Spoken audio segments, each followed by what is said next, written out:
بسم الله الرحمن الرحيم. الحمد لله نحمده ونستعينه ونستغفره ونؤمن به ونتوكل عليه ونعوذ بالله من شرور أنفسنا ومن سيئات أعمالنا. من يهده الله فلا مضل له ومن يضلله فلا هادي له ونشهد أن لا إله إلا الله وحده لا شريك له ونشهد أن سيدنا ومولانا محمدا عبده ورسوله صلى الله تعالى عليه وعلى آله وأصحابه أجمعين. أما بعد فأعوذ بالله من الشيطان الرجيم. بسم الله الرحمن الرحيم. إن الذين قالوا ربنا الله ثم استقاموا تتنزل عليهم الملائكة ألا تخافوا ولا تحزنوا وابشروا بالجنة التي كنتم توعدون نحن أولياؤكم في الحياة الدنيا وفي الآخرة ولكم فيها ما تشتهي أنفسكم ولكم فيها ما تدعون نزلا من غفور رحيم. ومن أحسن قولا ممن دعا إلى الله وعمل صالحا وقال إنني من المسلمين. صدق الله العظيم.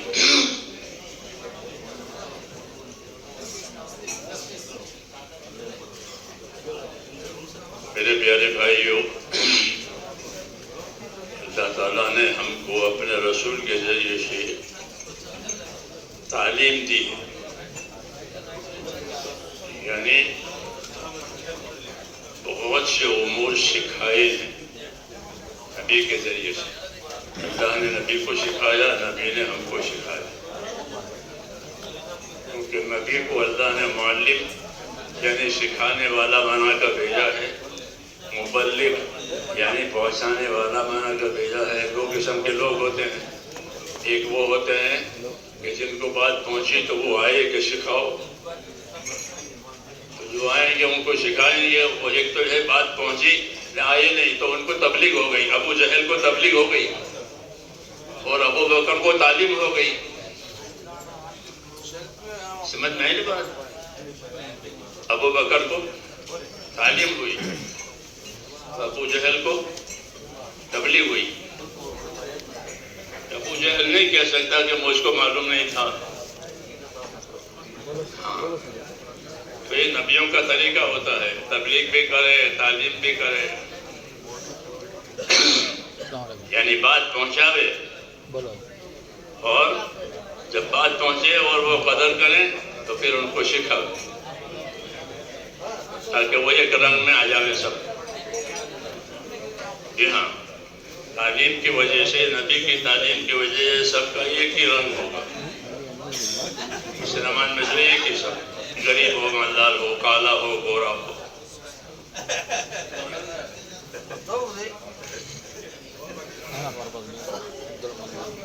تو اللہ تعالیٰ نے یہ سلسلہ جاری فرمایا تھا کہ اپنی منشا، اپنی مرضی کے مطابق بندوں کو چلانا.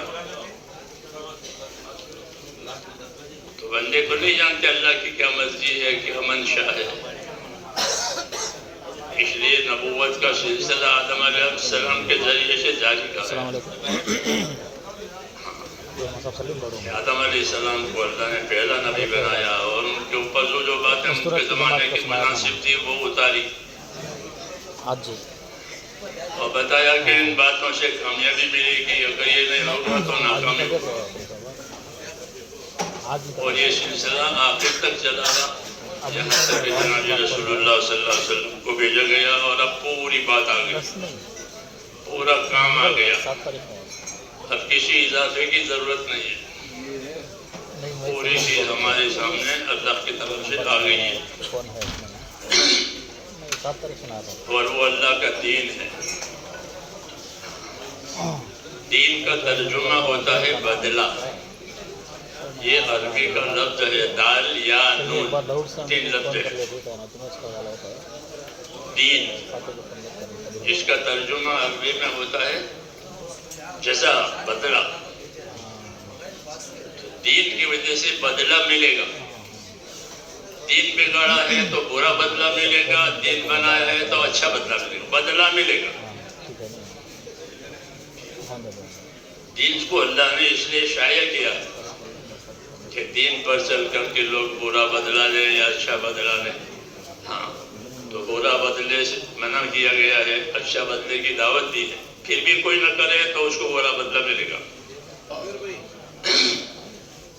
اور اچھا کرنے والے کو اچھا بدلہ ملے گا.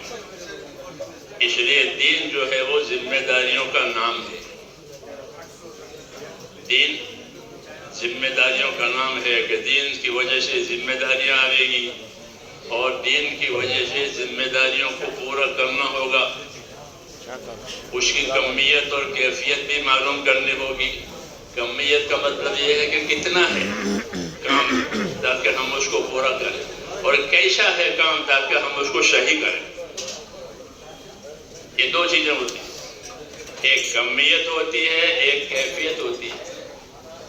کمیت کا مطلب یہ ہے کہ کتنا، کہ کتنے نمازیں پڑھنی ہے، کہ 5، کتنی زکوٰۃ دینی ہے، کہ 40 اپنے مال کو. جی ہاں، کتنے روزے رکھنے ہیں 1 ماہ کے، کتنے حج کرنے ہیں 1 گھر پر حج. تو یہ کمیت کہلاتی ہے، اتنا. اور ایک کیفیت ہوتی ہے کہ کیسا کرنا، کتنا کرنا، کیسا کرنا. ہاں، کیسا کرنے کو کیفیت کہتے ہیں. تو کیفیت بھی سمجھو کہ کیسا کرنا. تو حضور صلی اللہ علیہ وسلم نے ہم کو کیفیت سمجھائی کہ صلو کما رأیتمونی اصلی، کہ ایسی نماز پڑھنا جیسے مجھ کو نماز پڑھتے ہوئے دیکھا. یہ کیفیت ہوئی. یہ کیسی نماز پڑھیں؟ ایسی نماز پڑھنا جیسی مجھے نماز پڑھتے ہوئے دیکھا. یہ ہو گئی کیفیت. کیسی پڑھیں؟ کہ جیسے مجھے نماز پڑھتے ہوئے دیکھا ہے ایسی نماز پڑھتے. تو صحابہ نے آپ کو نماز پڑھتے ہوئے دیکھا اور وہ دیکھتے ہی رہتے تھے. اب تو ہم لوگوں کو لوگ دیکھتے ہیں، مولانا آئے وہ جلوس بناتے ہیں. ہاں، جلوس بناتے ہیں. جلوس نہیں بنانا، تعلیم کا ذوق پیدا کرنا. کیا پیدا کرنا؟ تعلیم کا ذوق، سیکھنے کا ذوق، شوق پیدا کرنا. یہ ضروری ہے مذہب میں کہ مذہب تو سیکھنے سے ہی آئے گا. اگر مذہب کو سیکھا نہیں ہے تو اپنے باپ دادوں کے طریقوں پر رہے گا یا اپنی خواہش پر رہے گا. دونوں میں سے ایک بات ہوگی، یا اپنی خواہش پر رہے گا یا باپ دادوں کا طریقہ پر ہوگا. اور یہ دونوں چیزیں صحیح نہیں ہے. خواہش بھی صحیح نہیں ہے، باپ دادوں والا صحیح وہ نہیں ہے. کہ ان سب میں سے نکال کر کے ہم کو کہ نبی والا طریقہ دیا. اس لیے فرمایا تھا کہ صلو کما رأیتمونی اصلی، ایسی نماز پڑھنا جیسے مجھ کو نماز پڑھتے ہوئے دیکھا ہے. علماء نے فرمایا کہ نام نماز کا لیا ہے، مقصد پورا دین ہے. نام نماز کا لیا کیونکہ آپ نے خالی نماز تھوڑی پڑھی ہے، بلکہ کیا مطلب ہے کہ اپنے دین پر ایسے چلنا جیسے مجھ کو اپنے دین پر چلتے ہوئے تم نے دیکھا ہے. یہ مطلب ہے صلو کما رأیتمونی اصلی، کہ اپنے ایسی نماز پڑھنا جیسے مجھ کو نماز پڑھتے ہوئے دیکھا ہے. تو یہ نام نماز کا لیا کیونکہ نماز ایک ایسا عنوان ہے جس میں سب جمع ہو جائیں گے. جی ہاں، آسانی کے ساتھ. اس کے اوقات بھی اللہ نے مقرر کر دیے تو آسانی ہو گئی ہے. ہاں، تو جس طرح نماز میں مجھ کو دیکھا ہے ایسے ساری زندگی میں مجھ کو دیکھنا. چنانچہ تمام کاموں کو حضور صلی اللہ علیہ وسلم نے لوگوں کو ساتھ لے کر کیا. روزے بھی لوگوں کے ساتھ رکھے، شہری بھی لوگوں کے ساتھ کی، کیا وہ شہری کا کھانا کھا لو فضائل رمضان میں پڑھنا؟ کیا وہ شہری برکت کا کھانا کھا لو، شہری کا کھانا کھا لو؟ تو شہری کھا رہے ہیں، لوگوں کو شہری بلا رہے ہیں۔ جی ہاں، مثال ہے یہ۔ جی ہاں، تمام کاموں میں اپنے ساتھ لوگوں کو شامل کیا، وہ یہی طریقہ صحیح ہے، تبلیغ اسی کی ہے، سمجھے نہیں؟ ہاں، تبلیغ کس کی ہے؟ کہ نبی کے طریقوں کی تبلیغ ہے۔ ہاں، اس میں کیا طریقہ ہے، اس میں کیا طریقہ ہے، اس میں کیا طریقہ ہے۔ نبی آتا ہی ہے طریقے سمجھانے کے لیے، کیونکہ حکم تو آسمان سے آ جاتا ہے، نبی حکم نہیں دیتا۔ حکم کون دے گا؟ حکم اللہ دے گا کہ نمازیں پڑھو، اقیموا الصلاۃ، تو یہ حکم آسمان سے آیا۔ زکوٰۃ ادا کرو، یہ حکم آسمان سے آیا۔ تم پر روزے فرض کیے گئے ہیں، روزے، یہ آسمان سے آیا۔ جی ہاں، اب نماز کیسی پڑھیں، روزے کیسے رکھیں، زکوٰۃ کتنی دیں، یہ کون بتاوے گا؟ کہ یہ نبی بتائے گا۔ اس لیے نبی کا طریقہ ہمارے لیے اصل چیز ہے اللہ کے حکموں کو پورا کرنے کے لیے، وہ یہی دعوت کا مقصد ہے۔ دعوت کا مقصد صرف طریقہ کار نہیں ہے۔ ایک تو ہوتا ہے طریقہ 5 کام کرو، یہ طریقہ کار ہے۔ جیسے علاج کا طریقہ ہوتا ہے کہ 5 وقت دوا لینا اور شہد کے ساتھ لینا، فلانی چیز کے ساتھ لینا، تو یہ طریقہ کار ہے۔ طریقہ کار بدلتا بھی رہتا ہے، بڑھتا بھی رہتا ہے، نہیں تھا؟ اور جو اصل مقصد ہے وہ گھٹتا بڑھتا نہیں ہے۔ طریقہ کار گھٹتا بڑھتا رہتا ہے ضرورت کی وجہ سے۔ اصل مقصد جو ہے وہ کوئی نہیں رہے گا جب بھی اللہ رہے گا، تو اللہ اول ہے۔ اس لیے سب سے پہلے اللہ کا حکم دیکھا جائے گا کہ اللہ کا حکم کیا ہے۔ سمجھ رہے ہیں جی بات؟ پھر اللہ کے حکم کا پورا کرنے کا طریقہ کیا ہے؟ یہاں حالات بہت ہوتے ہیں انسانوں کے، حالات بہت ہونے کی وجہ سے طریقے بھی بہت ہیں تاکہ آسانی ہو جائے۔ سمجھ میں نہیں بات؟ ایک حالت پر ہم سب نہیں ہیں۔ جی ہاں، بعض ایسے ہوں جو چل نہیں سکتے، بعض ایسے بیٹھ نہیں سکتے۔ جی ہاں، بعض میں کھانا کھا نہیں سکتے، ان کو پرہیز کا کھانا ہے، یعنی حالات ہوتے ہیں بہت۔ اس لیے حالات کے بہت ہونے کی وجہ سے اللہ نے یہ آسانی کی ہے کہ جتنے حالات اتنے طریقے، جتنے حالات اتنے طریقے، تاکہ تمہارے لیے آسانی ہو جائے۔ طریقوں کی وجہ سے آسانی ہوتی ہے۔ اس لیے یہ بات کہی جاتی ہے کہ دین حکموں کا اور طریقوں کا نام ہے۔ دین کس کا نام ہے؟ حکموں کا اور طریقوں کا نام ہے۔ حکم اوپر سے آئیں گے، طریقے نبی دے گا۔ جی ہاں، اس کا نام دین ہے کہ حکم کیا ہے وہ دیکھو، طریقہ کیا ہے وہ دیکھو۔ علم و ذکر کا بھی یہی مطلب ہے۔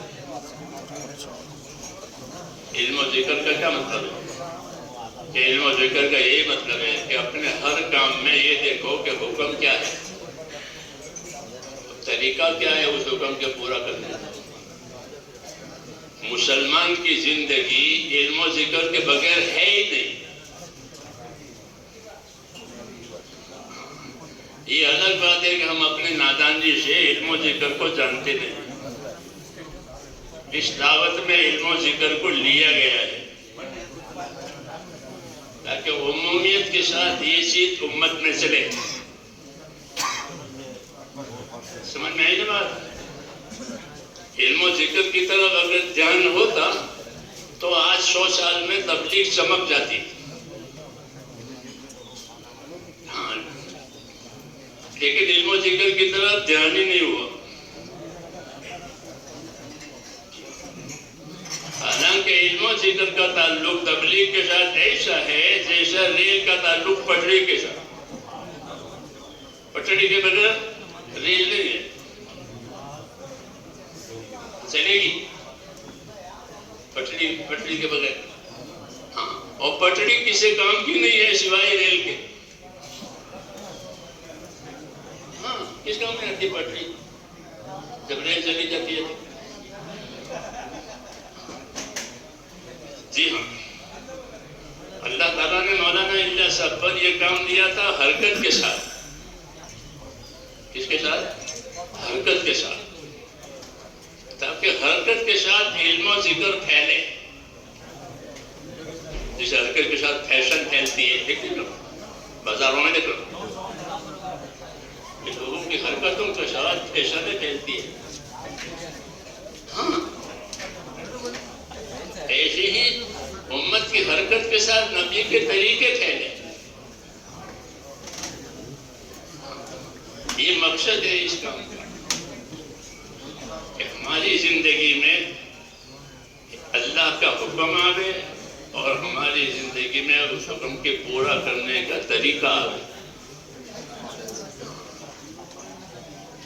اس لیے انفرادی زندگی دیکھی جائے گی کہ انفرادی زندگی میں حکم کتنے ہیں، انفرادی زندگی میں طریقوں کا اتباع کتنا ہے.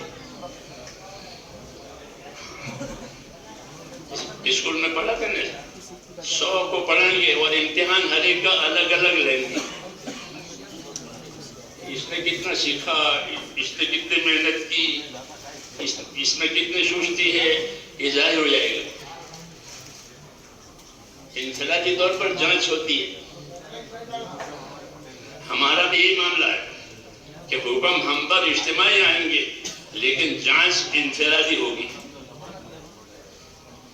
دین کا معیار انفرادی میں دیکھا جائے گا کہ کتنی دینداری ہے، کتنی دینداری ہے، یہ انفرادی میں دیکھا جائے گا. ہاں، مجمع میں تو سب تبلیغی، حج میں سب احرام والے حج. ہاں، آپ کو کوئی غیر حاجی وہاں نظر آتا ہے؟ حج میں سب احرام والے لبیک لبیک. اجتماعیت معیار نہیں ہے، انفرادیت معیار ہے. یہ یاد رکھو کہ ہمارے بہت جماعتیں نکل جاتی ہیں، وہ ٹھیک ہے، لیکن جماعتوں نکلنے کی وجہ سے انفرادی زندگی میں کتنا دین آیا وہ دیکھا جائے گا. جس کے ہمارے یہاں بہت بڑا کاروبار ہے بازاروں میں، تو ٹھیک ہے، لیکن ہر تاجر نے کیا کیا کمایا ہے وہ انفرادی طور پر دیکھتا ہے. یا اسی پر گزارا کرتے ہیں ہمارے بازار میں بڑا کاروبار ہے، اس شہر میں بڑا کاروبار ہے، کتنا وہ ٹھیک ہے، بڑا کاروبار ہے، بمبئی بڑا تجارتی شہر ہے، مثال کے طور پر جتنا بڑا تجارتی شہر ہے وہ ٹھیک ہے، لیکن دیکھا کیا جائے گا کہ ان کی انفرادی زندگی میں کتنی تجارت ہے، کتنی مالداری ہے.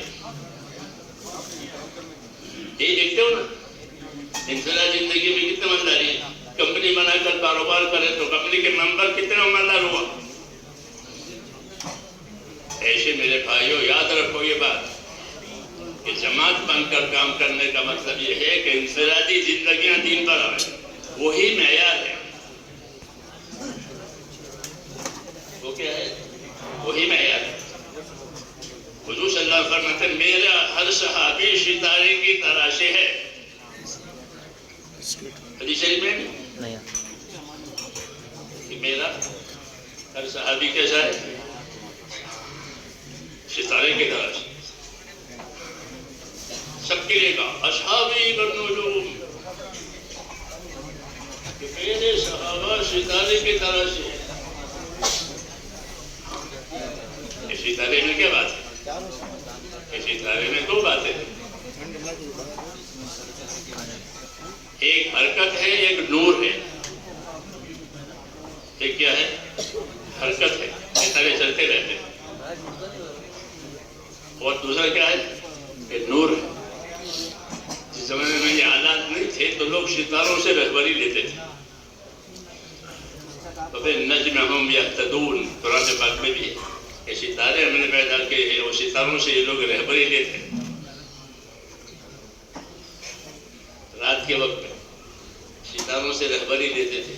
جی ہاں، پانی کے جہاز والے، جنگلوں میں چلنے والے یہ ستاروں سے چلتے تھے.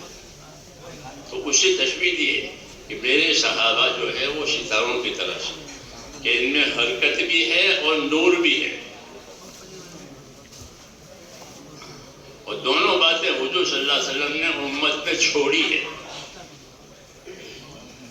ایک حرکت کا حکم دیا ہے اور ایک کہ نور کس چیز کا؟ کہ علم و ذکر کا نور. نور کس کا؟ کہ نور علم و ذکر کا. علم و ذکر کے بغیر نور نہیں ہے. علم نہیں ہے تو عبادت بھی صحیح نہیں ہوگی، اور ذکر نہیں ہے تو کافر ہوگا. ذاکر نہیں ہوگا تو کافر ہوگا، عالم نہیں ہوگا تو جاہل ہوگا. جی ہاں، تو امت کو علم و ذکر دیا گیا ہے. کس کے لیے؟ کہ اپنی زندگی میں اپنے دین کے تقاضے پورا کرنے کے لیے ان کو علم و ذکر دیا گیا. کیونکہ آپ سے پہلے لوگ جاہل تھے. کیسے تھے؟ جاہلیت کا زمانہ کہتے تھے، جاہلیت کا زمانہ. پھر اسلام کا زمانہ آیا، زمانہ ہے جاہلیت. تو کیا جاہلیت لوگ کھاتے پیتے نہیں تھے؟ لوگ کھاتے تھے، پیتے تھے، شادی کرتے تھے، حکومت کرتے تھے، تجارت کرتے تھے، سب کچھ کرتے تھے جو اب کرتے ہیں. لیکن کیسے کرتے تھے؟ کہ جہالت سے کرتے تھے، غفلت سے کرتے تھے. ہاں، تو جہالت اور غفلت کو نکال کر ان تمام کاموں میں علم و ذکر کو داخل کیا تاکہ اپنی تجارت علم و ذکر کے ساتھ کریں، حاکم اپنی حکومت علم و ذکر کے ساتھ کرے، عبادت کرنے والا اپنی عبادت علم و ذکر کے ساتھ کرے. پٹڑی کی طرح ریل، پٹڑی کے بغیر ریل کا گزارا نہیں ہے. ایسے ہی میرے بھائیوں، مسلمان کی زندگی کا گزارا علم و ذکر کے بغیر نہیں ہے. یہ اس نمبر کی اہمیت ہے. سمجھ میں آئی بات؟ مگر کیا کرے، شیطان نے اپنا کام کر دیا. جی ہاں، کہ وہ تو سب چیزیں سائڈ پر رہ گئی اور ایک ہی نمبر رہ گیا، نکلو. تو ٹوٹے ہوئے ڈول سے پانی نکالو تو کتنا پانی آ گیا؟ ڈول تو ٹوٹا ہوا ہے، ڈول ٹوٹا ہوا ہے تو پانی نہیں آئے گا. تو ڈول پھٹ گیا کہ نہیں، پھٹے ہوئے ڈول سے پانی نہیں، وہ تو سالم ڈول سے پھٹے. سمجھ میں آئی یہ بات؟ اور بغیر پانی کے گزارا نہیں ہے، بغیر پانی کے گزارا نہیں ہے. دین کی اتنی ضرورت ہے جتنی پانی کی ضرورت ہے. ہاں، آپ نے اپنے دین کی، اپنے علم کی مثال پانی سے دی کہ مجھے جو علم و ہدایت اللہ نے دی ہے وہ تو پانی کی طرح سے. پانی کے بغیر کسی گزارا نہیں ہے. زمین کی ہر مخلوق پانی کی محتاج ہے. جی ہاں، اس طرح انسانوں کا ہر شعبہ وہ آپ صلی اللہ علیہ وسلم کی تعلیم اور دعوت کا محتاج ہے. اس کے بغیر ان کی بات صحیح نہیں ہوگی. اس لیے یہ دعوت ہوئی کہ اس دعوت میں ایک تو ایمان ہے. کیا ہے؟ ایمان، اللہ سے تعلق. کیونکہ اللہ ہی مالک ہے، اللہ ہی خالق ہے، اللہ ہی کا سب کچھ ہے، کسی کو کچھ ہے نہیں. کسی کا کچھ نہیں. یا ایھا الناس انتم الفقراء، اے لوگو تم سب فقیر ہو، تم سب محتاج ہو، تم سب حاجت مند ہو. انسان کی زندگی حاجتوں سے بھری ہوئی ہے. حاجت کے بغیر کوئی مخلوق نہیں، سب حاجت مند. اللہ غنی، اس کو کوئی حاجت نہیں، وہ سب کی حاجتیں پوری کرتا ہے. تو سب حاجت مند ہیں اور اللہ ان کی حاجتیں پوری کرتا ہے. ان کی حاجتیں جسمانی بھی ہے، ان کی حاجتیں روحانی بھی ہے. ان کی حاجتیں جسمانی ہے اور روحانی بھی ہے. جسمانی حاجتیں پورا کرنے کے لیے پانی اترتا ہے آسمان سے، اور زمین اپنی خیرات اگاتی ہے. اس سے زمین والوں کی جسمانی حاجتیں پوری ہو جاتی ہیں. جی ہاں، یہی طریقہ ہے. ہاں، یہی طریقہ ہے روزی دینے کا. آسمان سے اناج نہیں آتا، پانی ہی آتا ہے، اور پانی سے ہر چیز کو اللہ زندہ کرتے ہیں تاکہ ان کی جو جسمانی حاجتیں ہیں وہ پوری ہو جائیں. دوسری حاجت ان کی روحانی ہے. کیا ہے؟ ان کی روحانی حاجت. روح کا کیا تقاضا ہے؟ روح کا کیا تقاضا ہے؟ تو روح کو روٹی نہیں چاہیے. چاہیے کہ روٹی کھلاؤ تاکہ یہ روح رہے، دوا دو تاکہ یہ روح رہے. نو، دوا غذا اس کا تعلق روح سے نہیں ہے. دوا اور غذا کا تعلق بدن سے ہے، کیونکہ بدن یہاں سے بنا ہے نیچے سے. تو نیچے سے اس کی غذا، نیچے سے اس کی دوا، جڑیاں بوٹیاں دونوں. یہ نظام ہے. روح نیچے سے نہیں آئے. روح کہاں سے آئیے؟ کہ روح اوپر سے آئیے. سنتے رہتے ہیں، سننے کو بچے کے اندر اللہ نے روح ڈالی ہے، اسے کسی کو خبر نہیں. تو روح آئی ہے اوپر سے. تو روح ایسی چیز ہے جس کا تعلق اوپر سے. بدن ایسا تعلق ہے جس کا تعلق نیچے سے.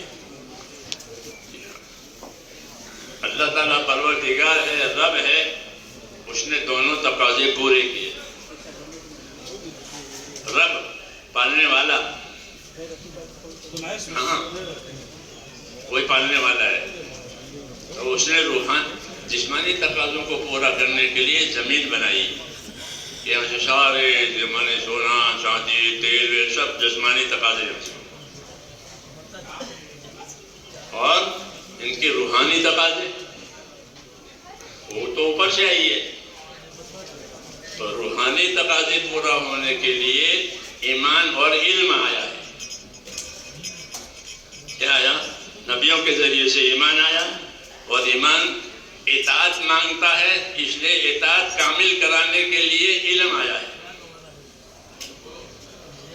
یہ تبلیغ ہے کہ تمہاری روحانی تقاضے پورا کرنے کے لیے اللہ تعالیٰ نے تم کو ایمان دیا، اور ایمان کے تقاضے پورا کرنے کے لیے، کیونکہ ایمان کا تقاضا اطاعت ہے. ایمان کا کیا تقاضا ہے؟ اطاعت. ہم اللہ پر ایمان لائے ہیں، کیا مطلب ہے؟ کہ اللہ کے اطاعت کریں گے. اور نبی بھی اطاعت کرانے کے لیے بھیجا جاتا ہے. اس لیے جتنی زندگی میں اطاعت آئے وہ صحیح، اطاعت نہیں آئی تو وہ سب غلط ہے. اطاعت نہیں ہے تو معصیت اور گناہ ہے. تو معصیت اور گناہ سے کیا فائدہ ہے سوائے نقصان کی؟ اس لیے زندگی کا اصلی مقصد جو ہے وہ یہ ہے میرے بھائیوں کہ زندگیوں میں اطاعت آوے. وما ارسلنا من رسول الا لیطاع باذن اللہ. کہ جب کبھی زمین پر کوئی رسول بھیجا گیا ہے تو اس کے بھیجنے کا کوئی مقصد نہیں سوائے اس کے کہ زمین والوں میں اللہ کی اطاعت آوے. تبلیغ کے اصلی مقصد اللہ کی اطاعت، رسول کی اطاعت، ذمہ داروں کی اطاعت. ہاں، اطاعت کا دائرہ لمبا ہے. اطاعت کا دائرہ لمبا ہے. اطیعوا اللہ و اطیعوا الرسول و اولی الامر منکم. اطاعت کرو اللہ کی، اطاعت کرو اس کے رسول کی، اطاعت کرو اپنے ذمہ داروں کی.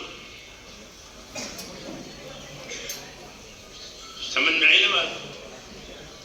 یہ زندگی کا صحیح رخ ہے. اطاعت سے کوئی نکل جائے گا تو وہ باغی ہے. کیا ہے؟ وہ باغی ہے. منع ہے بغاوت کرنا، منع ہے فساد کرنا. ہاں، وَلَا تَبْغِ الْفَسَادَ فِي الْأَرْضِ. زمین میں فساد مت کرو. جب اطاعت نہیں ہوگی تو فساد ہوگا اور بغاوت ہوگی، اور یہ بات اللہ کو پسند ہے. تو نبیوں کے ذریعے سے جو زندگی بنے گی ہماری، وہ اطاعت والی بنے گی. کیا بنے گی؟ اطاعت والی. یہ دیکھیں گے کہ اللہ کا حکم کیا ہے.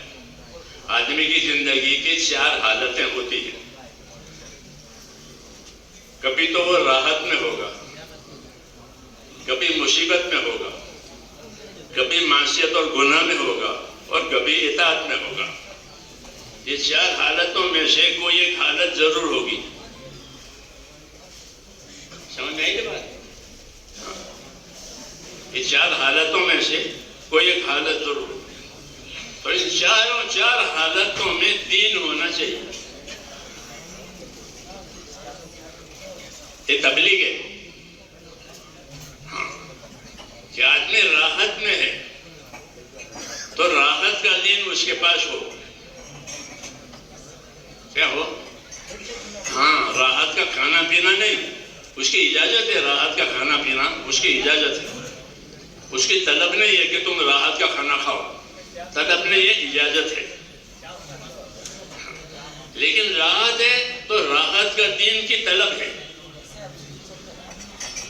کہ تم نے راحت میں ہو کہ پھر راحت کا دین اختیار کرو، کہ پھر بیٹھ کے نماز مت پڑھو، کھڑے ہو کے نماز پڑھو.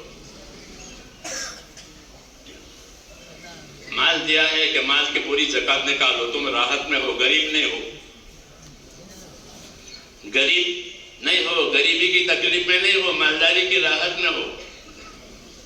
تو کیا کرو کہ حساب کر کے پائی پائی کی زکات نکالو.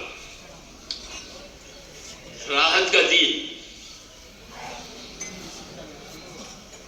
رمضان آئے تو راحت میں ہے، روزہ رکھو. جی ہاں، راحت میں ہے، مال ہے، حج کرو. یہ تو وہ ہیں جو فرائض ہیں. فضائل کی کتاب کھولو گے نا یوں تو پہلے وہی نکلے گا جو میں کہہ رہا ہوں. پہلے ورق پر، پہلے پیج پر، پہلے پیج پر کیا لکھا ہے؟ بنی الاسلام والا خمسی. یہ لکھا ہوا ہے کہ اسلام کی بنیاد 5 چیزوں پر ہے، کہ ایمان، نماز، روزہ، زکات، اور یہ اسلام ہے. اور اسی کو زندہ کرنے کے لیے ساری محنت ہے، کوئی دوسری بات نہیں ہے، کوئی دوسرا دین نہیں. یہی ہے یہ 5. اس لیے فضائل کے میں پہلے 5 یہی چیز لکھی ہوئی کہ ہمارے فضائل، ہمارے سارے مسائل اس کے لیے ہے. سمجھ میں آئی بات؟ ہاں، کہ ایک ایک مسلمان اپنے ایمان کی فکر کرے. کس کی فکر کرے؟ ایمان کی فکر کرے کہ ہم تو مسلمان ہیں. کہ وہ بات ٹھیک ہے، اس میں آپ غلط نہیں کہہ رہے ہو. ہاں، لیکن جس طرح باپ نے جتنا مال چھوڑا ہے اتنے مال پر گزارا کرتے ہو؟ بولو. دادا نے جو گھر چھوڑا ہے اس گھر پر گزارا کرتے ہو؟ نہیں کرتے. یہ ہمارے دادا کا زمانہ، یہ ہم نے بنایا ہے. ہاں، اپنی دنیا کی تعمیر ترقی ہوتی ہے. مسلمان ہو تو نہ ہو تو جیسے کہ باپ دادا نے جو دنیا چھوڑی ہے وہی ہے کہ نہ اس میں ترقی ہوتی ہے. تو دین یہ کہتا ہے جس طرح اپنے باپ دادا کی جائیدادوں میں ان میں ترقی کرو، اپنے دین میں ترقی کرو. کیا کرو؟ اپنے دین میں، کہ اپنے دین میں ترقی کرو. کیوں کہ دین کے تقاضے جو ہیں وہ زندگی کے تقاضے سے زیادہ ہیں. ہاں، دین کے تقاضے زندگی کے تقاضے سے زیادہ ضروری بھی ہے اور زیادہ بھی ہے. مگر چونکہ ہم نے دین پڑھا نہیں ہے، دین سیکھا نہیں ہے، اس لیے اس کے تقاضے سمجھ میں نہیں آتے. کہ میں تو نماز پڑھتا ہوں. جی ایسا نہیں ہے. جیسے زندگی کے تقاضے ہیں، دین کے بھی تقاضے ہیں. دین کے تقاضوں میں ایک تقاضا یہ ہے کہ اپنے ایمان میں قوت پیدا کرو. کیا کرو؟ قوت پیدا کرو. ایمان کی قوت کے دو رخ ہوتے ہیں. ایمان کی قوت کے دو رخ ہوتے ہیں. ایک رخ ایمان کی قوت کا یہ ہوتا ہے کہ ایمان بڑھے، یعنی خدا کا خوف بڑھے. کیا بڑھے؟ خدا کا خوف بڑھے. جو ایمان بڑھے خدا کا خوف بڑھے. دوسرا کہ جو ایمان بڑھے اللہ کے وعدوں کا یقین بڑھے.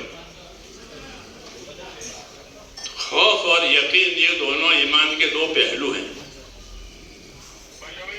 سمجھ آئی بات؟ ہاں، یہ سمجھنے کی چیزیں ہیں کہ ایمان بڑھنے کا مطلب یہ ہوتا ہے کہ اللہ کا خوف بڑھے. ہاں، کیونکہ اللہ کی اطاعت کرانے کے لیے خوف ضروری ہے. من خاف ادلج ومن ادلج بلغ المنزل، حدیث شریف میں کہ جو ڈرا وہ جلدی چلا. قاعدہ ہے، بس نکل جائے گی، گاڑی نکل جائے گی، ڈاکٹر چلا جائے گا، تو کیا کرتے ہو؟ جلدی. ہاں، کہ جو ڈرا وہ جلدی چلا، اور جو جلدی چلا وہ مقصد کو پہنچ گیا. ہاں، قاعدہ ہے. سمجھ میں آئی نا بات؟ تو دین کا ایک پہلو ہے میرے بھائیوں، خدا کا خوف. کیا ہے؟ خدا کا خوف. حضور صلی اللہ علیہ وسلم اپنے بارے میں فرماتے ہیں انی لاخشاکم واتقاکم للہ، میں تم میں سب سے زیادہ اللہ سے ڈرنے والا ہوں. یہ نہیں کہ آپ تو اللہ کے رسول ہے تو اپنائیت ہے، کہ اپنائیت نہیں. سب سے بڑی عبدیت حضور کے پاس ہے. اپنائیت نہیں ہے کہ ہم تو ہیں نا. تو آپ فرماتے ہیں میں تم میں سب سے زیادہ اللہ سے ڈرنے والا ہوں. حالانکہ اللہ کے ہاں آپ سے پیارا کوئی نہیں ہے. جی ہاں، اور آپ اپنا تعارف یہ کرا رہے ہیں کہ میں تم میں سب سے زیادہ اللہ سے ڈرنے والا ہوں. اس کی عظمت، اس کا خوف میرے دل میں سے آتا ہے. السلام علیکم. انی لاخشاکم واتقاکم، اور میں تم میں سب سے زیادہ اس کی ناراضگی سے بچنے والا ہوں.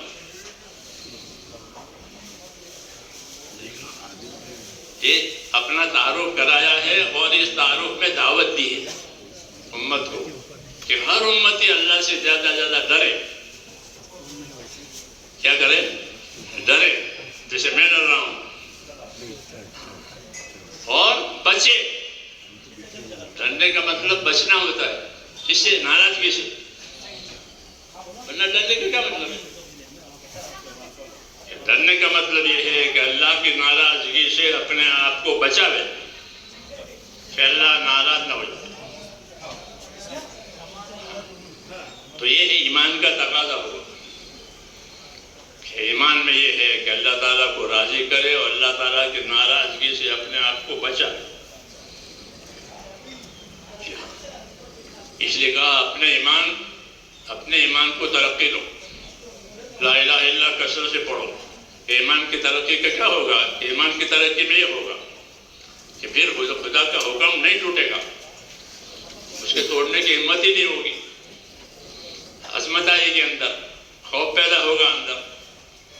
دعوت و تبلیغ کی محنت سے اندر خدا کا خوف و تقویٰ پیدا ہوتا ہے۔ ہاں، حضرت عمر بھی یہی کہتے تھے، ہم کو اللہ نے تقویٰ اور خدا کا خوف دیا ہے۔ جی ہاں، یہ معیار ہے کہ اندر تبلیغ میں پھرنے سے کتنا خوف پیدا ہوا۔ ہاں، کیونکہ خوف آدمی کو چلاتا ہے، بس نکل جائے گی، گاڑی نکل جائے گی، خوف کے مارے جاتے ہیں۔ اللہ نے خوف پیدا کیا ہے ترقی کے لیے۔ کس کے لیے؟ ترقی کے لیے، سستی کو مٹانے کے لیے۔ سستی کو مٹانے کے لیے خوف پیدا کیا ہے۔ کہ خوف نہیں ہوگا تو سست ہوگا۔ جی ہاں، اس لیے کہ اللہ کا خوف اللہ سے مانگو۔ حضور صلی اللہ علیہ وسلم خوف مانگتے تھے، اس طرح امن مانگتے ہیں کہ امن مل جائے۔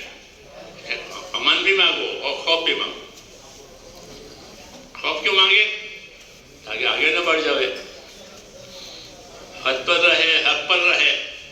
حد پر رہنے کے لیے، حق پر رہنے کے لیے خوف ضروری ہے۔ اس لیے وعدہ اور وعید دونوں آتا ہے۔ فضائل میں وعدے بھی آتے ہیں، وعیدیں بھی آتی ہیں۔ وعید یعنی سزا کا اعلان، ایک نماز چھوڑے گا تو اتنے سالوں جہنم میں رہے گا۔ ایک حکم، احکام 80 سال کا اور 80 سال وہاں کے لکھ رہے جیسے کہ فضائل میں نماز کی وعید ہے۔ جی ہاں، یہ کیوں؟ کہ خوف پیدا کرنا ہے، کہ جتنا دین میں آگے بڑھے گا اتنا خوف زیادہ ہوگا۔ حضرت فرماتے تھے کہ حضور صلی اللہ علیہ وسلم کے صحابہ میں سے ہر صحابی دنیا سے روتا ہوا گیا۔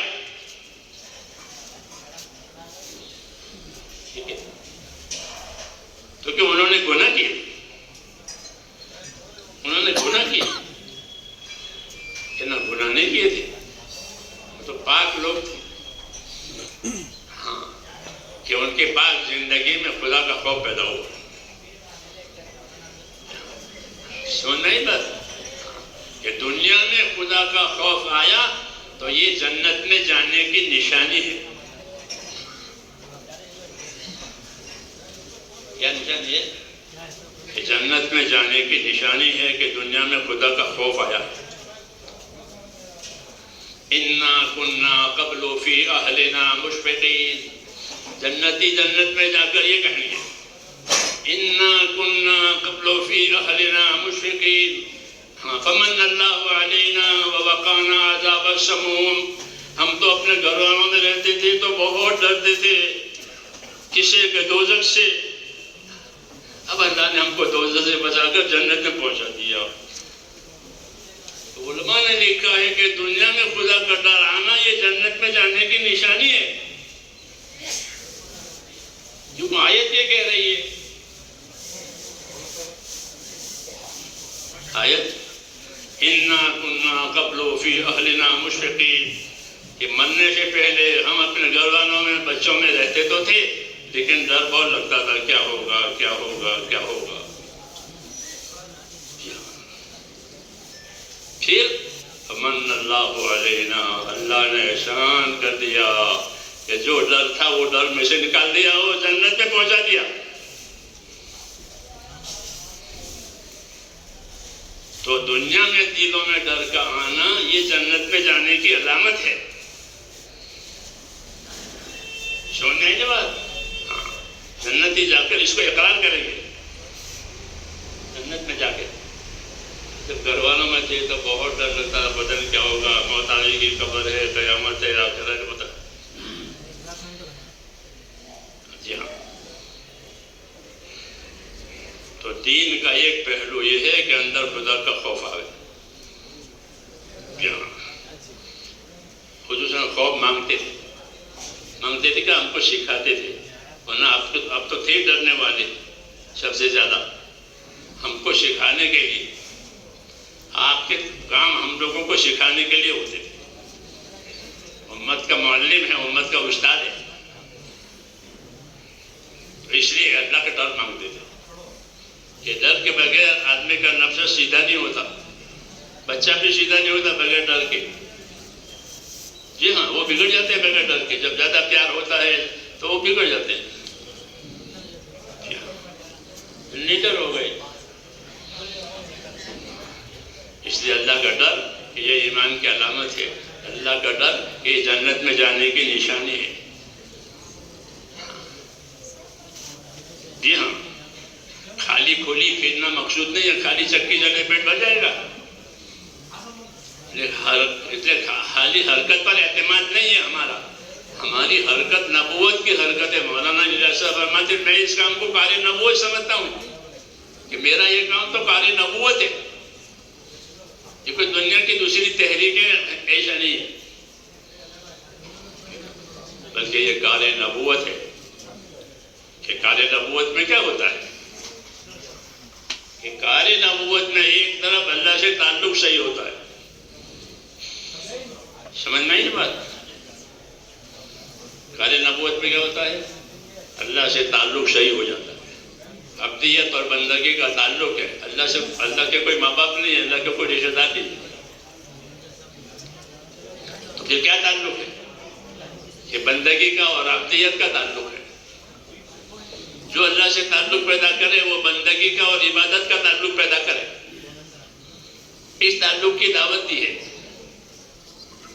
اس تعلق کی کہ بندہ کے بندے بنو، آپس کے بھائی رہو، یہ حضور نے دعوت دی، کونوا عباد اللہ اخوانا، مدینہ میں جا کے آپ نے کہا کونوا عباد اللہ اخوانا، اللہ کے تو بندے رہو اور آپس کے بھائی رہو، مدینہ والوں سے کہا، وہ لڑتے تھے نا پہلے، اب دین آیا تو دین نے ان کو معاشرت اور رہن سہن سکھایا کہ اللہ کے تو بندے رہو آپس کے بھائی رہو،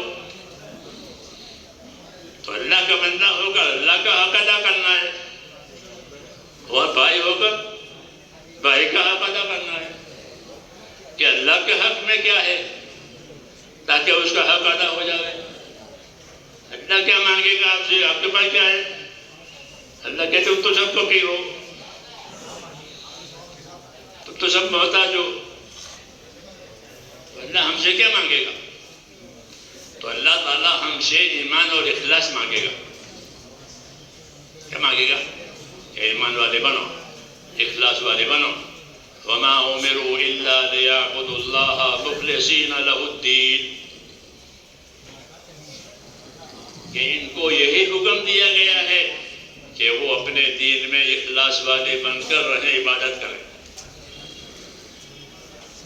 تو اللہ کا تقاضا ایمان اور اخلاص ہے، اللہ کا کیا تقاضا ہے کہ ایمان والے بنو، اللہ کی باتوں پر یقین کرو، اللہ کی باتوں میں خوف کرو، ایمان کا تقاضا یقین کرنا، خوف کرنا، جی ہاں ایمان والا اللہ سے ڈرتا بھی ہے اور اس کو اللہ کی باتوں کا یقین بھی ہے کہ جو باتیں اللہ نے کہی ہے وہ سب سچ ہے، وہ سب ہو کے رہے گی، اس کا یقین ہے اور اس کو خوف بھی ہے، جی ہاں اس کو کیا ہے خوف، کہ وہ ڈرتا ہے اللہ تعالی سے، پتہ نہیں کیا معاملہ ہوگا، کہ ہاں یہ ایمان کی علامت ہے، یہاں ڈر ڈر کر زندگی گزاری، کہ جو ڈر ڈر کر زندگی گزارے گا وہ جنت میں جائے گا، ہاں کیونکہ جنت میں جائے گا یہی کرے گی، یہ کہیں گے کہ ہم تو دنیا میں تھے نا بہت ڈر لگ رہا تھا، پتہ نہیں کیا ہوگا، یہ سب کیسا ہوگا، جنت کیسے ہوگی، قبر کیسی ہوگی، بہت ڈر لگا، اب وہ سب ڈر ختم ہو گیا اور جنت میں پہنچ گئے،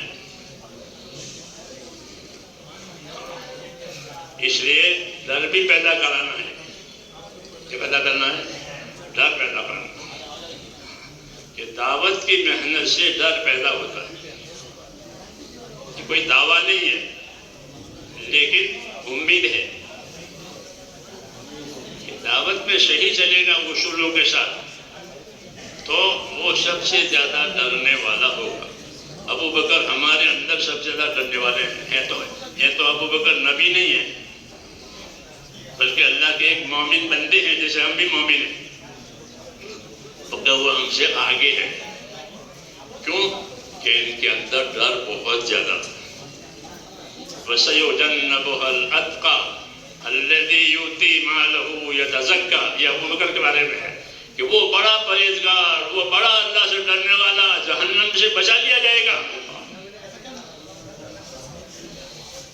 کہ وہ اپنا مال بھی لگا رہا ہے اپنے تزکیہ کے لیے۔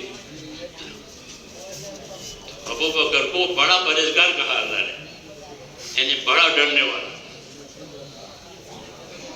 یہ نبی کی صفت ہے، نبی کی صفت یہ ہے کہ نبی اللہ سے بڑا ڈرنے والا۔ انی لاتقاکم واخشاکم، میں تم میں سب سے زیادہ ڈرنے والا ہوں۔ ابو بکر کو اللہ نے کہا یہ بڑا ڈرنے والا ہے۔ سمجھ میں آئی بات؟ تو اللہ سے ڈرنا اور اللہ سے ڈر کر کے زندگی گزرے، یہ نبوت والی زندگی کی شان کہلاتی ہے۔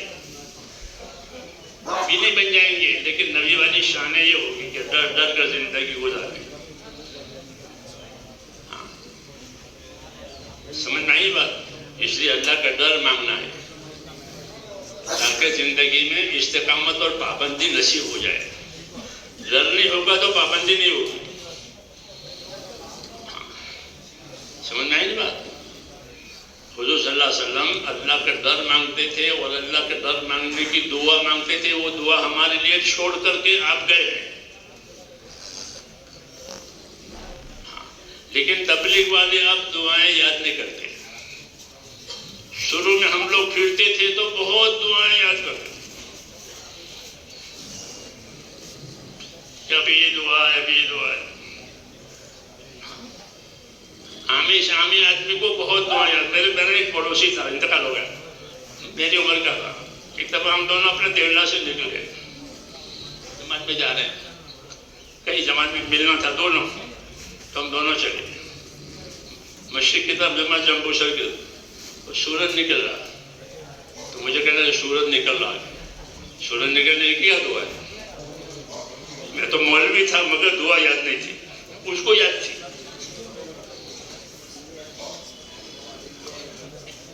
پکی بات ہے، وہ میرا پڑوسی ایک ہی گھر ہے، بیچ میں دیوار ہے۔ انتقال ہو گیا بیچارے کا، یہ مجھے کہتے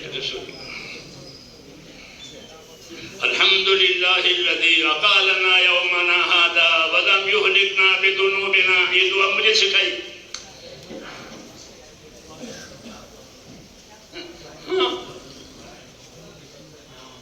الحمدللہ، شکر ہے اس اللہ کا کہ ہمارے اوپر اللہ نے دوبارہ دن لوٹایا، ورنہ رات کو مر گئے تھے، سو گئے تھے۔ ہاں تو دوبارہ دن لوٹا کر جاگتا پھر ہو گیا کہ الحمدللہ الذی اقامنا یومنا ھذا ولم یہلکنا بذنوبنا، اور ہمارے گناہوں سے ہم کو رات میں ہلاک نہیں کیا۔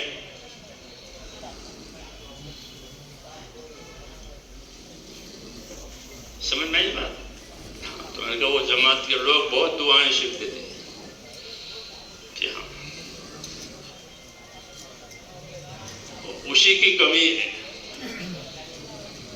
اسی کی کمی ہے۔ بریانی جب اچھی ہوتی ہے، جبکہ بریانی میں پڑنے والے سارے اجزاء اندر ڈالے جاتے ہیں، کوئی ایک جز بھی کم ہوگا تو بریانی بتا دے گی کہ فلانی چیز اندر نہیں ہے نا؟ ہاں، تو ایسی ہی تبلیغ بھی بتا دے گی کہ فلانی چیز نہیں ہے۔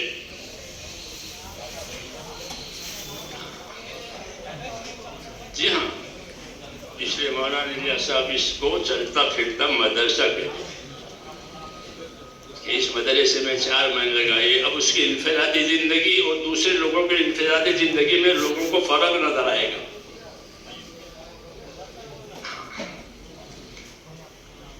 وہ نہیں فرق کرے گا کہ میں ایسا ہوں ایسا ہوں، لوگوں کو فرق نظر آئے گا کہ پہلے ایسا تھا اب ایسا ہو گیا۔ ہاں، لوگوں کو نظر آئے گا کہ طوفان کرتا تھا، دنگا کرتا تھا، اور اب خدمت کرتا ہے، نماز پڑھتا ہے، دعا مانگتا ہے، ماں باپ کی خدمت کرتا ہے. فرق پڑتا ہے زندگی میں. اور یہ اصل ہے کہ ہماری دعوت سے ہماری زندگیوں میں فرق آئے. مولانا یوسف صاحب فرماتے تھے جس کی زندگی نہیں بدلے گی اللہ اسے کام نہیں لے گا.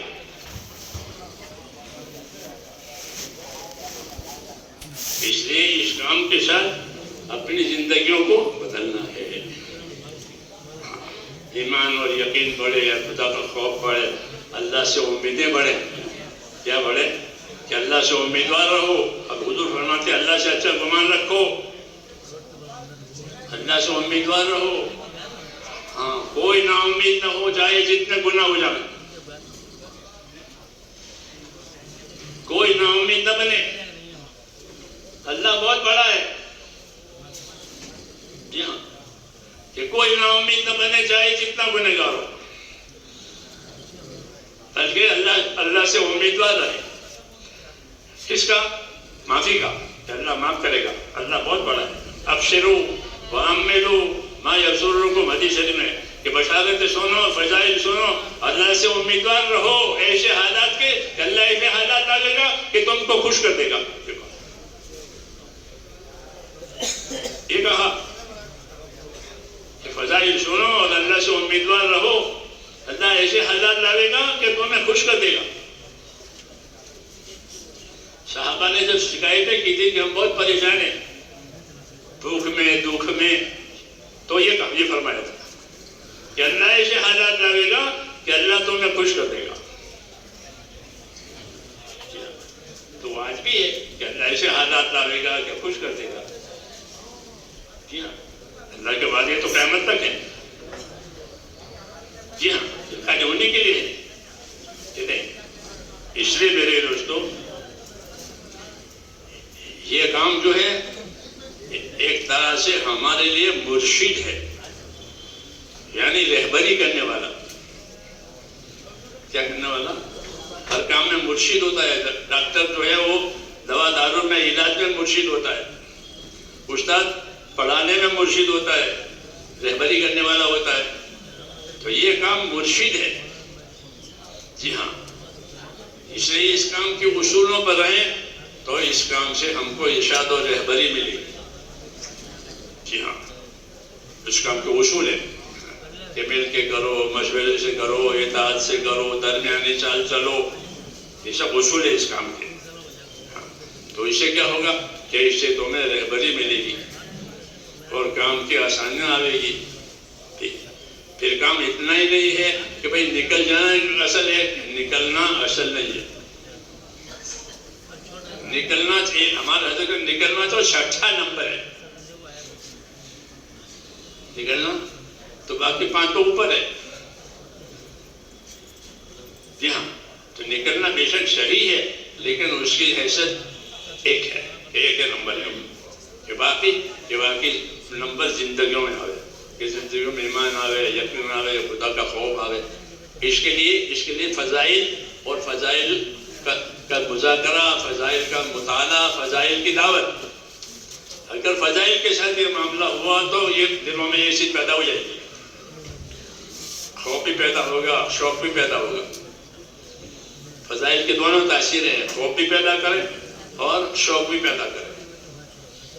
ہاں، یہ ہے فضائل کہ دعوت کا تعلق فضائل سے ہے، فضائل کا تعلق دعوت سے ہے. کہ جتنے فضائل کا استحضار اور دھیان ہوگا اتنا عمل طاقتور ہوگا. ہاں، اس لیے فضائل کی کتابیں لکھوائی گئی تھی نہیں پہلے، بر وقت لکھوائی گئی کہ امت کے سامنے فضائل آوے، کہ وہ اپنے عمل کی قیمت سمجھے. فضائل کا مطلب یہ ہوتا ہے کہ وہ اپنے عمل کی قیمت سمجھے کہ میرے عمل کی کیا قیمت ہے. ہاں، کیونکہ فضائل میں بندوں کے عمل کی اللہ قیمت بتاتے ہیں کہ تمہارے عمل پر یہ ملے گا، یہ ملے گا، یہ ملے گا. محنت اور فضائل دونوں لوگ ساتھ ساتھ ہیں، محنت بھی ہو، فضائل بھی ہو. ابو ہریرہ نے ایک حدیث بیان کی کہ جو آدمی جنازے کی نماز پڑھے گا اور چلا جائے گا تو اس کو 1 قرات ثواب ملے گا، اور جو دفن تک رہے گا اس کو 2 قرات ثواب۔ یہ حدیث بیان ہے۔ 1 قرات ہوتا ہے احد پہاڑ کے برابر۔ احد پہاڑ مشہور ہے مدینہ منورہ، مبارک پہاڑ ہے وہ۔ اس کے جو جنازے کی نماز پڑھ کر چلا آئے گا اس کو 1 قرات ثواب ملے گا، یعنی احد پہاڑ کے برابر، اور جو آخر تک رہے گا اس کو 2 ملے گا، 2 قرات یعنی 2 پہاڑ کے برابر۔ یہ روایت ابو ہریرہ نے بیان کی ابن عمر کے سامنے۔ ابن عمر کو اس میں کچھ تردد ہوا کہ بھول ہے اس کی، کیوں کہ جنازے کی نماز میں کوئی زیادہ مشقت تو ہے نہیں، چاہے تکبیر ہے اور کیا ہے بتاؤ، کیا ہے؟ یہی ہے نا کہ 4 مرتبہ اللہ اکبر السلام علیکم ورحمۃ اللہ، مشقت تو اندر ہے نا، اتنا بڑا ثواب تو یہ کسی اور عمل کا ہوگا، اس کو مغالطہ ہوگا۔ یہ ابن عمر نے سوچا کہ اتنا بڑا ثواب اور عمل تو اتنا آسان، 4 مرتبہ اللہ پر السلام علیکم ورحمۃ اللہ۔ تو انہوں نے ابو ہریرہ کو ٹوکا کہ ابو ہریرہ سوچ کر کہہ رہے ہو، حدیث بیان کرے تو صحیح بیان کرے، جو بتا۔ تو ابو ہریرہ ناراض ہوئے، ابو ہریرہ ناراض ہوئے کہ کیا میں ایسے ہی اڑاتا ہوں؟ کیونکہ حضرات حدیثوں کو یاد رکھتے تھے، خالی سنتے نہیں تھے ہماری طرح سے، جتنی سنی ہے رات کو اس کو دہراتے تھے۔ جی ہاں، سونے سے پہلے، کیونکہ امت کو پہنچانی ہے نا، اس لیے۔ تو اس لیے بہت ناراض ہوئے، اور ناراض ہو کر کے اب فیصلہ کون کرے؟ تو اس لیے سیدھے عائشہ رضی اللہ عنہا کے پوچھا ام المومنین، وہ جو جنازے کے قرات کی حدیث یوں ہے وہ انہوں نے کہا یہ بالکل صحیح ہے، 2 قراتیں جنازے کے ساتھ نماز پڑھ کے دفن ہونے میں، نہیں تو 1 قرات، یہ بالکل ایسی ہے۔ تو ابو ہریرہ ابن عمر سے فرمایا دیکھو، پھر کہا کہ ہم لوگ حضور کی خدمت میں پڑے رہتے تھے بھوکے پیاسے، آپ لوگ تو کاروبار ہی تھے، حضور کے زمانے میں اپنے کاروبار میں آپ کو جانا پڑتا تھا، ہم نہیں جاتے تھے، اس لیے ہم کو وہ باتیں یاد ہوئی ہیں جو آپ کو نہیں ہوئی۔ انہوں نے کہا بالکل ٹھیک ہے۔ تو یہ فضیلت سنائی ابن عمر کو کہ 2 قرات ملتے ہیں دفن تک شریک میں، تو اس پر ابن عمر نے یہ فرمایا لقد ضیعنا قراتنا، ہم نے اپنی بہت قراتیں برباد کر دی، کیونکہ فضیلت معلوم نہیں تھی، نماز پڑھ کر چلی آئے، تو ہم نے بہت سی قراتیں اپنی برباد کی، ورنہ تو ایک پہاڑ کے برابر ثواب ملتا، 4 تکبیروں تک اور دفن ہونے تک 2۔ تو فضائل سے میرے دوستوں عمل کی اور اس کے اجر کی عظمت پیدا ہوتی ہے، اس لیے فضائل سنانا، فضائل سننا، فضائل کا مطالعہ کرنا۔ ہم لوگ شروع میں جب بمبئی جاتے تھے تو وہ بمبئی والے ہم کو سکھاتے تھے کہ فضائل سے فائدہ اٹھاؤ، کہ فضائل سے کیسے فائدہ اٹھائیں؟ ایک تو فضائل کی کتابیں پڑھو جماعتوں میں، حلقوں میں جیسے پڑھتے ہیں، دوسرا اکیلے اکیلے پڑھو، اکیلے اکیلے اس کا مطالعہ کرو۔ ہاں جیسے آج کل وہ وبا موبائلوں کی اسے اکیلے ہاں اس کو اکیلے پڑھتے، لیٹے لیٹے بھی پڑھتے،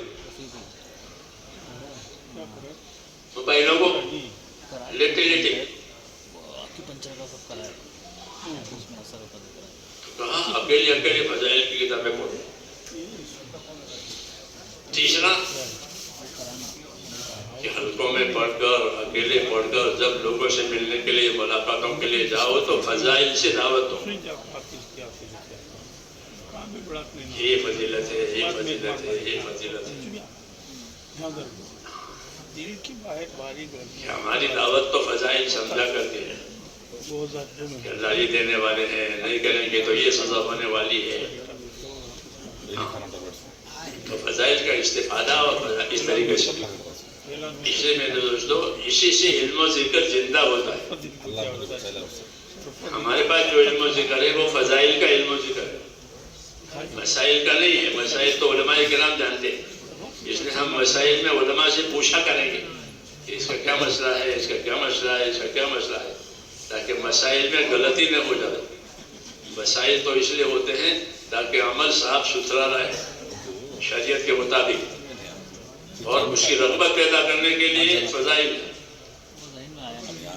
کہ عمل کی رغبت پیدا ہو جائے، عمل کا شوق پیدا ہو جائے، خواب پیدا ہو جائے، اس کے لیے فضائل دیے گئے. اس لیے فضائل کے ذریعے سے اپنے اندر عملی قوت پیدا کرنی ہے. تو ایک ایمانی قوت، ایک عملی قوت. یہ تبلیغ میں یہ مقصود ہے کہ ایمانی قوت تو اس لیے پیدا ہوگی کہ اپنے اسباب چھوڑ کر پھریں گے، جی ہاں، اور اپنے اسباب کو بھی حکموں پر لگاویں گے تو اسباب کا یقین نکل کر حکموں والا یقین پیدا ہوتا ہے کہ اسباب کو چھوڑے بھی ہیں، اسباب لگائے بھی ہیں. تو اللہ تعالیٰ ان کو اس قربانی کی وجہ سے اپنا یقین، اپنا خوف دیں گے. ایک تو یہ پیدا کرنا ہے. دوسرا یہ پیدا کرنا ہے کہ اپنی زندگی میں حضور صلی اللہ علیہ وسلم کا اتباع آوے. یہ اصل مقصود ہے. انفرادی زندگیاں سنت پر آوے، اجتماعی زندگیاں نصرت پر آوے. یہ ہمارے کام کا اسلوب ہے. سمجھ نہیں بات؟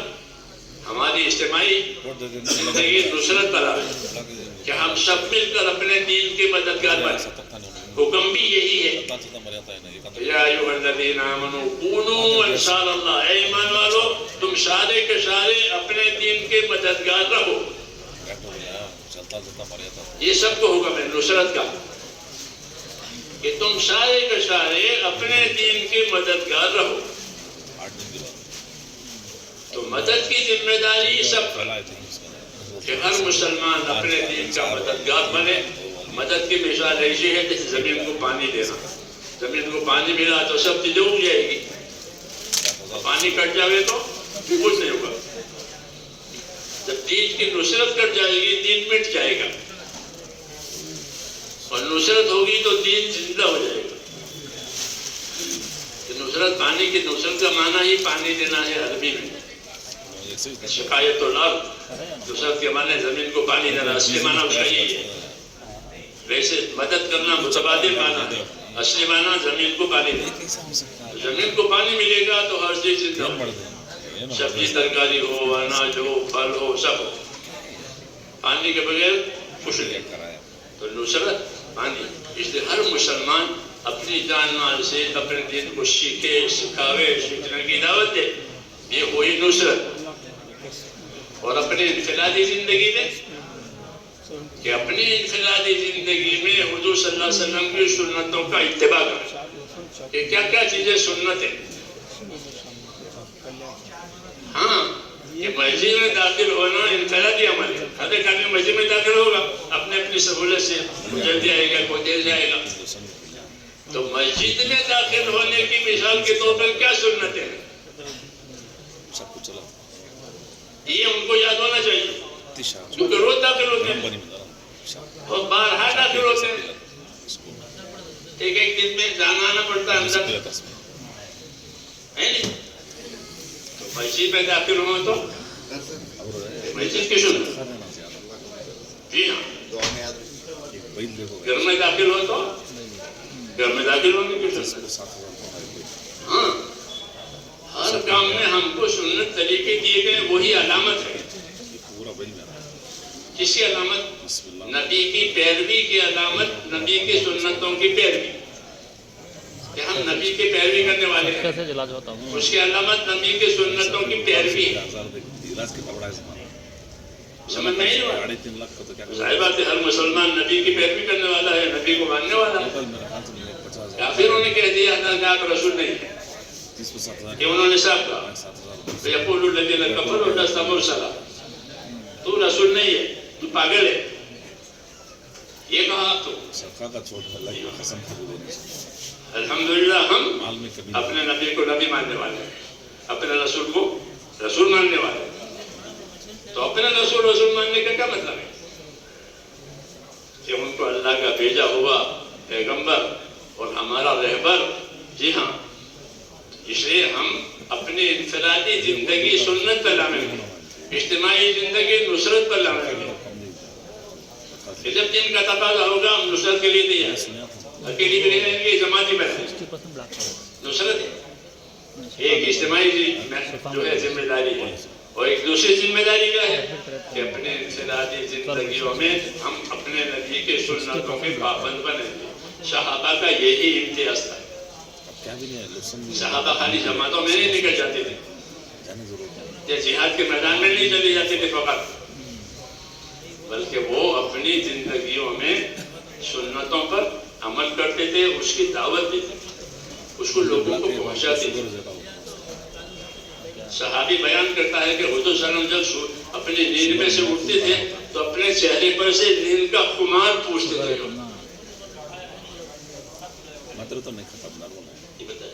یہ بھی لیا ہے بات، جواب نیند کا خمار یہ بھی پہنچایا امت کو کہ نبی ایسا کرتا ہے۔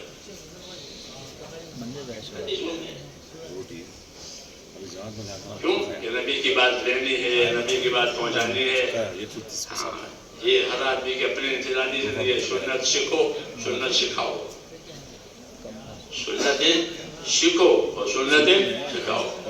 کہ دعوت کی اجتماعی محنت کا اثر انفرادیت پر پڑے گا۔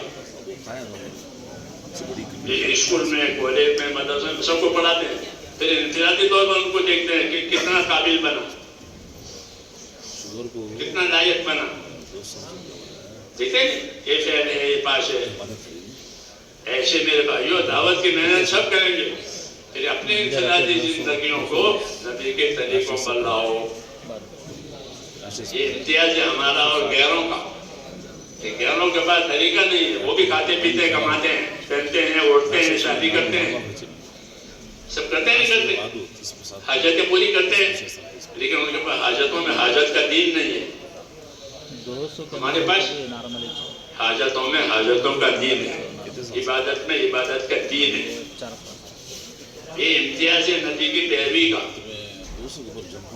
یہ ہاں، تو یہ تو پہلا نمبر ہے کہ اللہ کا حکم، نبی کا طریقہ، اللہ کا حکم، نبی کا طریقہ، تو پہلا نمبر ہے۔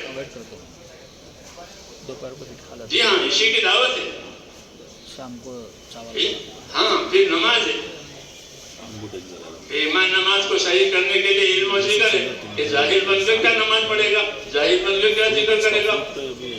تو علم و ذکر کے ذریعے سے زندگی کے تمام حقوق صحیح ہوتے ہیں۔ علم و ذکر نہیں ہے تو وہ حقوق سے ہی خبر ہے۔ علم کی وجہ سے پتہ چلے گا کیا حقوق ہیں، کیا آداب ہیں۔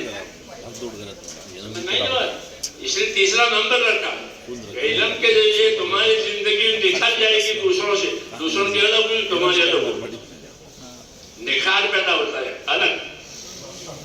کیوں کہ علم والے ہیں۔ حضور سے پہلے زمانہ جاہلیت تھا، حضور آئے تو زمانہ اسلام ہو گیا، یہ ہوا نہیں۔ پہلے زمانہ جاہلیت، پھر آپ آئے تو زمانہ اسلام، تو زمانے میں امتیاز ہو گیا۔ جی ہاں، کس کی وجہ سے؟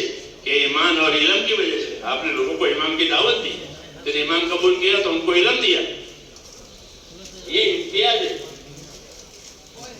یہ کیا ہے کہ مسلمان کا امتیاز ہے، جو پاس ایمان ہے اس کے پاس علم ہے۔ دنیا کی قوموں کے پاس ایمان بھی نہیں ہے، علم بھی نہیں ہے۔ جی ہاں، اس لیے یہ بڑی بات ہے۔ تیسرا نمبر، تو جو حال ہو اس حال کا علم ہو۔ علم تو بہت بڑا دریا ہے، تو اتنا سارا دریا لے کے کون چلے گا؟ تو ہم کو کہا تم جس حال میں ہو اس حال کا علم تمہارے پاس ہو۔ کپڑا پہنو تو کپڑا پہننے کا علم ہو، جوتا پہنو تو جوتا پہننے اتارنے کا علم ہو، جو کام کرو اس کا علم تمہارے پاس ہو، بس تو پھر جہالت نہیں ہوگی۔ یہی اس تبلیغ میں سکھایا جاتا ہے کہ جو جس حال میں ہو اس حال کا صبح علم ہو۔ میں نے کہا نہیں، چار حالتیں ہیں، راحت ہوگی، مصیبت ہوگی، معصیت ہوگی، اطاعت ہوگی، 4 حالتیں ہوتی ہے. یا تو آدمی راحت میں ہوگا یا مصیبت میں ہوگا. راحت میں ہے تو راحت کا دین اختیار کرے، مصیبت میں ہے تو صبر کرے. جی ہاں، اطاعت میں ہے، اللہ کی تابعداری میں ہی چل رہا ہے تو اس پر قائم رہے، اور معصیت اور گناہ میں ہے تو توبہ کرے.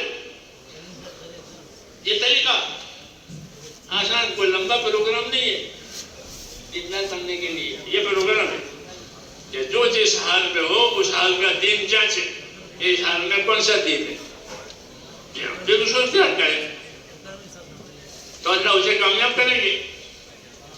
سمجھ میں آئی بات؟ ہاں، یہی مطلب ہے علم و ذکر کا.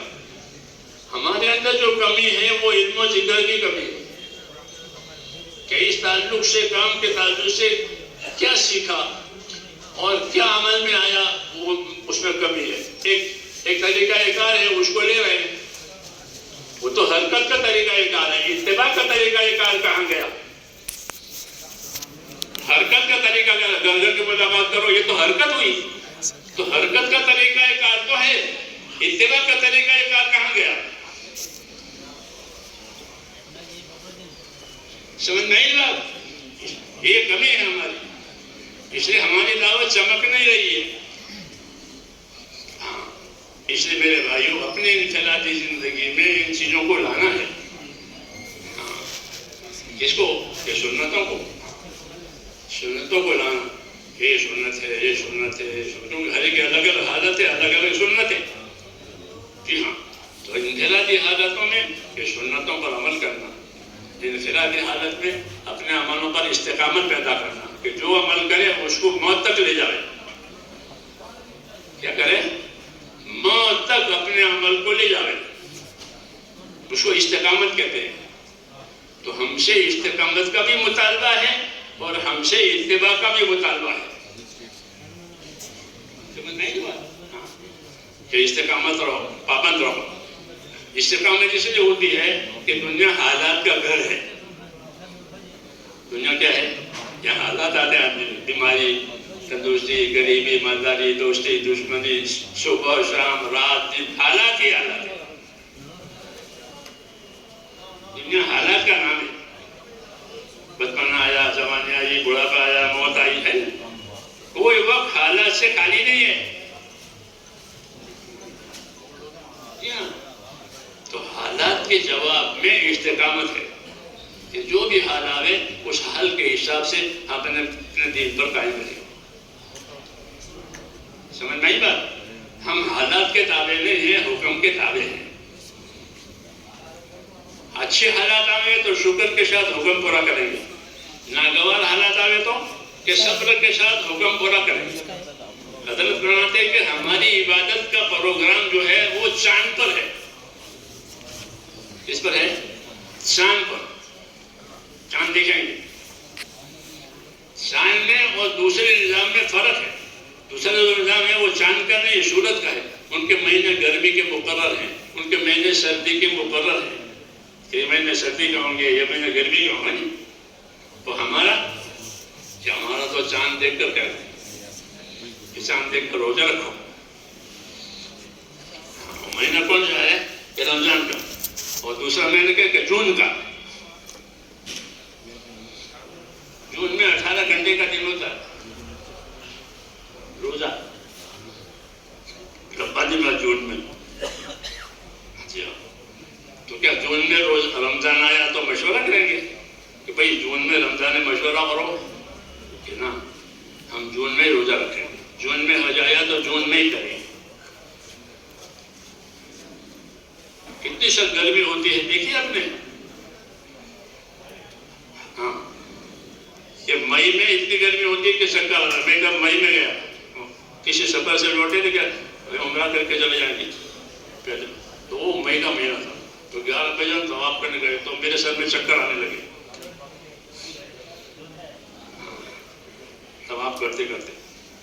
شکر بھی ہے، وہ جگہ ایسی ہے. لیکن ہم تو حج کریں گے، گرمی آوے تو، سردی آوے تو، جی ہاں کچھ بھی آوے، کیونکہ ہم فرماتے تھے ہم حال کے تابع نہیں ہیں، ہم تو حکم کے تابع ہیں. اس لیے ہمارا حج گرمی میں بھی ہوگا، سردی میں بھی ہوگا، ہمارا رمضان سردی میں بھی ہوگا، گرمی میں بھی ہوگا. جی ہاں، ہم تو ہر حال میں حکم والے ہیں. جی ہاں، سمجھ پائے؟ یہ کہتے ہیں ہم حال والے نہیں ہیں کہ اب گھر میں چھٹی کرو، کہ گرمی کا ویکیشن ہے، گرمی کی چھٹی ہے. ہم تو گرمی کے بھی ہیں، سردی کے بھی. ہم یہ فرماتے ہیں کہ ہم حال والے نہیں ہیں، ہم حکم والے ہیں. اسی کے لیے محنت کی جا رہی ہے. جب محنت امت کرے گی تو وہ ہر حال میں اپنے دین پر چلے گی، اور محنت چھوٹ جائے گی تو پھر حال کے تابع ہو جائے گی. ابھی بہت گرمی ہے، ابھی روزے کا وقت نہیں ہے، ابھی بہت گرمی ہے، نماز کا وقت نہیں ہے. تو ہم کو حکم اس لیے دیا گیا ہے کہ زندگیاں استقامت پر آوے، اس لیے محنت دی گئی ہے. حکم بھی دیا گیا، محنت بھی دی گئی کہ محنت کرنے کی وجہ سے ان میں یہ جوہر پیدا ہوگا کہ یہ ہر حال میں حکم پورا کریں گے. جی ہاں، سفر میں، حضر میں، ہر حال میں یہ حکم پورا کریں گے. ان کو استقامت ملے گی.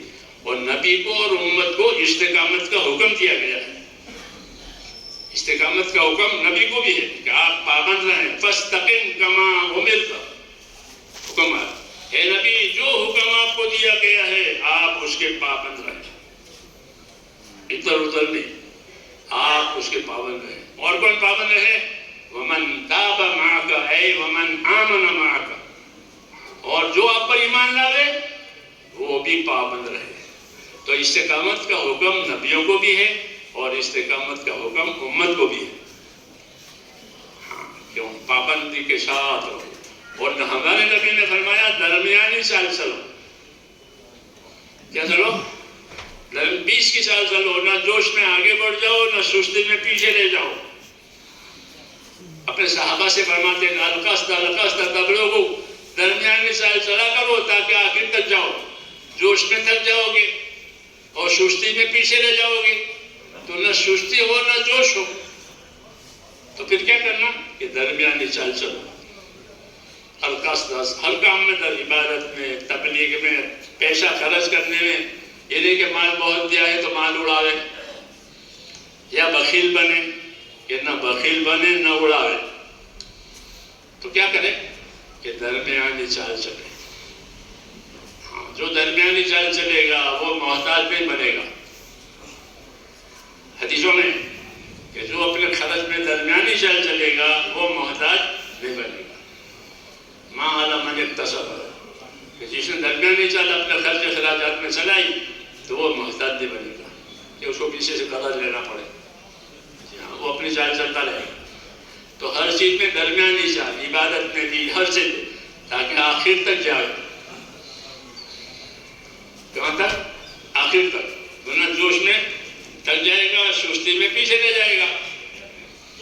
تو اس سے میرے بھائیوں اپنے اندر استقامت پیدا کرنی ہے اور اپنے اندر سنتوں کا اتباع کرنا ہے، ڈھونڈ ڈھونڈ کے، پوچھ پوچھ کے. کیونکہ اس کا تعلق انفرادی زندگی سے ہے. سنتوں کا تعلق انفرادی زندگی سے ہے، نصرت کا تعلق اجتماعی زندگی سے ہے. اس کو سمجھنا ہے، اس کو سمجھنا ہے. اس لیے جب اس کو سمجھیں گے تو یہ دونوں ذمہ داریاں پوری ہوگی کہ ہماری انفرادی زندگیوں میں سنتیں آئیں گی. یہ سنت ہے، یہ سنت ہے. عقیقہ بچہ پیدا ہوا، عقیقہ سنت ہے. تو سب تھوڑے عقیقہ کریں گے، عقیقہ انفرادی ہے. تو سنتوں کا تعلق زیادہ تر انفرادی زندگی سے ہوتا ہے. کبھی پتہ بھی چلتا ہے کہ یہ سنت ہے، یہ سنت ہے، یہ سنت ہے. سمجھ نہیں بات؟ تو اپنی زندگیوں کو سنتوں پر لانا اور اپنی اجتماعی زندگی کو نصرتوں پر لانا، یہ ہمارا کام ہے. کریں گے انشاءاللہ. جس کو کریں اور اس کو پوچھ پوچھ کے کریں، معلوم کر کے کریں. یہ نہیں کہ جو ایک رو بہ رہی اس کے پیچھے جائے. ایسا نہیں. حکم ہے کہ فاسألوا اہل الذکر ان کنتم لا تعلمون، اگر تم نہیں جانتے ہو تو جاننے والوں سے پوچھ لیا کرو. یہ حکم ہے کہ فاسألوا اہل الذکر ان کنتم لا تعلمون، اگر تم نہیں جانتے ہو تو جاننے والوں سے. جو دنیا میں پوچھتے نہیں پوچھتے، ڈاکٹر سے پوچھیں گے، بلڈر سے پوچھیں گے، وکیل سے پوچھیں گے، پتہ نہیں کس کس سے پوچھیں گے. سمجھ میں آئی بات؟ تو ایسا ہی کرو گے انشاءاللہ. اللہ مجھے بھی بات توفیق بنا لے، آپ کو بھی بات توفیق بنا لے. بس وہی درخواست یہ ہے کہ انشاءاللہ آگے کی مجلس 11 بجے ہوگی انشاءاللہ. اس سے پہلے اپنے انفرادی تقاضے